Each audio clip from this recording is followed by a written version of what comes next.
Digital media in charge और प्रवक्ता अंशु अवस्थी ने जानकारी देते हुए बताया कि प्रियंका गांधी ने कांग्रेस पार्टी से 125 प्रत्याशियों की लिस्ट में सभी वर्गों और धर्म के प्रतिनिधित्व रखे हैं और कांग्रेस की पहली प्रतिज्ञा है कि हम 40% राजनीतिक हिस्सेदारी महिलाओं को देंगे। उसी के तहत 125 सीटों में 50 टिकट नारी शक्ति को दिए गए हैं। इसके साथ साथ 125 प्रत्याशियों में 88 प्रत्याशियों की पहली बार टिकट मिली है और दूसरी बार चुनाव लड़ने वाले 15 प्रत्याशियों को दोबारा किस्मत आजमाने का मौका मिला है। कांग्रेस ने 10 ऐसे लोगों को टिकट दिया है जो तीसरी बार चुनाव लड़ने जा रहे हैं और 7 लोगों को चौथी बार चुनाव लड़ने जा रहे हैं। उन्हें टिकट दिया गया है जो विधायक एमएलसी भी दे चुके हैं। 3 प्रत्याशी 5वीं बार चुनाव लड़ेंगे और 1 प्रत्याशी प्रदीप माथुर जो इससे पहले 6 बार चुनाव लड़े हैं, जिसमें 4 बार विधायक रहकर नेता विधानमंडल कांग्रेस भी रहे हैं। इस बार मथुरा विधानसभा से किस्मत आजमाएंगे। 125 प्रत्याशियों की लिस्ट में सबसे ज़्यादा 33 दलित वर्ग के लोगों को टिकट दिया गया है और 18 ब्राह्मणों को टिकट दिया गया है। ओबीसी वर्ग के 23 प्रत्याशियों को मौका दिया गया है। 20 मुस्लिम प्रत्याशियों को टिकट मिला है, जिनमें 6 महिलाएं शामिल हैं।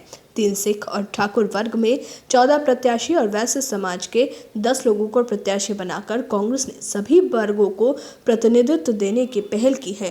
कांग्रेस प्रदेश अध्यक्ष डॉक्टर बार से विधायक अजय कुमार लल्लू को तमकुही राजनेता विधानमंडल दल आराधना मिश्रा मोना को रामपुर खास से प्रत्याशी बनाया गया है। जो उन्नाव का बहुत बड़ा रेप का केस हुआ था, उनकी माताजी हैं आशा सिंह जी, वो चुनाव लड़ना चाहती हैं और हमने उनको मौका दिया है कि अपने संघर्ष को वो जारी रखें और जिस सत्ता के जरिए उनको दबाया गया, उनके परिवार के साथ तरह तरह के अत्याचार किए गए, उनके पति की हत्या की गई, उनके देवर जी आज भी जेल में हैं, उनकी बेटी का बलात्कार किया गया, उसके बाद एक्सीडेंट कराया गया, वही सत्ता अपने हाथों में लें और खुद के लिए अपनी लड़ाई लड़ें। इसी तरह से सोनभद्र में जो आदिवासियों के साथ हुआ था, एक नरसिंहार आपको याद होगा कि हुआ था, जिसमें 13 आदिवासियों की मौत हुई थी। उस समय एक लड़का, आदिवासी लड़का था रामराज गोंड, जिन्होंने उनकी आवाज उठाई, उनके लिए संघर्ष किया। आज रामराज गोंड हमारे जिला अध्यक्ष हैं, पिछले 2 सालों से हमारे जिला अध्यक्ष रहे हैं।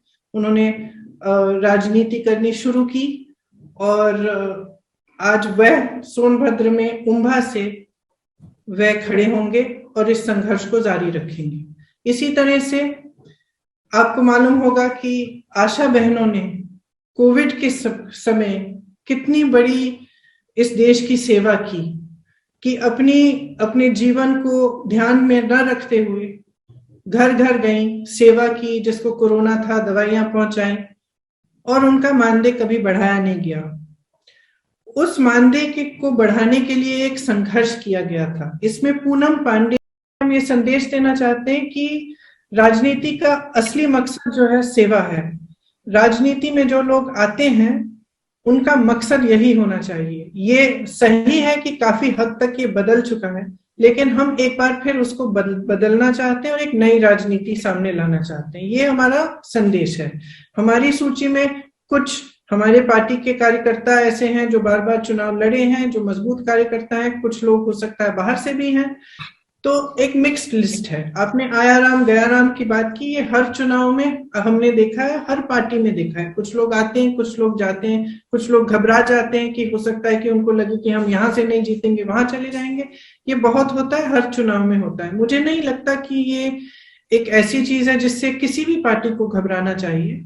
मैंने पहले भी कहा है कि जो हमारा संघर्ष है वो एक ऐसा संघर्ष अभी इन परिस्थितियों में है, जबकि इसके लिए बहुत हिम्मत की जरूरत है। हाँ, जब हमारे साथी जाते हैं दुख होता है, प्रयास रहता है कि साथ रहें, लेकिन अगर वो ऐसा निर्णय करते हैं कि किसी और पार्टी से लड़ना चाहते हैं, तो एक तरह से हमें लगता है कि जो हम संघर्ष कर रहे हैं उससे वो पीछे हट गए, क्योंकि हमारा संघर्ष एक बहुत ही बड़ा संघर्ष है, एक विचारधारा का संघर्ष है और इसमें हमें मजबूती की जरूरत है, साहस की जरूरत है। हमने अपने सभी नेताओं कार्यकर्ताओं से कहा है, हम एक नकारात्मक कैंपेन नहीं करेंगे, हम एक सकारात्मक प्रचार का पूरा कैंपेन करेंगे। हम चाहते हैं कि सकारात्मक बातें हों, भविष्य की बातें हों, विकास की बातें हों, महिला सशक्तिकरण की बात हो, जो अत्याचार है उनको रोकने की बात हो, दलितों को आगे बढ़ाने की बात हो।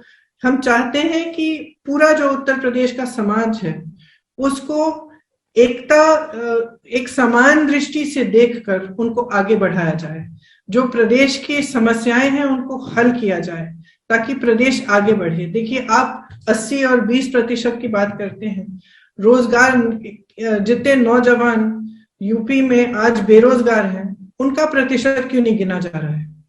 क्या वो जरूरी नहीं है? क्या वो महत्वपूर्ण नहीं है? क्या चुनाव में उनके रोजगार की बात नहीं होनी चाहिए? जितने नौजवान तमाम परीक्षाएं दे चुके हैं लेकिन उनको नौकरी नहीं मिल रही है, कई ऐसे नौजवान हैं जो 2-2, 3-3 बार परीक्षाएं देते हैं, परीक्षा रद्द हो जाती है, पेपर लीक हो जाता है, वो कट ऑफ चेंज हो जाता है, उनके बारे में क्यों नहीं सोचा जा रहा है? जिन महिलाओं पर अत्याचार हो रहा है उनके बारे में क्यों नहीं सोचा जा रहा है? जब चुनाव है तो चुनाव का मतलब क्या है? राजनीतिक पार्टी जनता के लिए कर क्या रही है और आगे भविष्य में करना क्या चाहती है, इस पे चर्चा होनी चाहिए। तो हमारा ठोस विचार है कि इन्हीं मुद्दों पे चर्चा होनी चाहिए, इन्हीं मुद्दों को आगे लाना चाहिए।